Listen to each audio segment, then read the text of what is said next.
to do this. Sa kanyang 3 araw lamang na working visit sa Berlin, Germany, ay nakapag-uwi ang Pangulo ng $4 billion na halaga ng investment deals.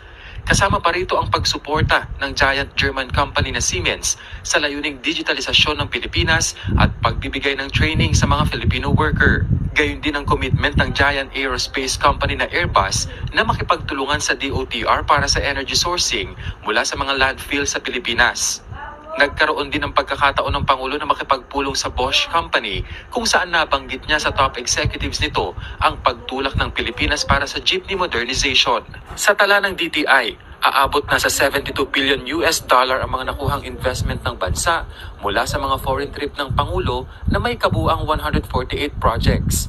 46 sa mga ito ay kasalukuyan na ang operasyon o nakumpleto na ang registration sa DTI, habang ang iba ay nasa implementasyon na.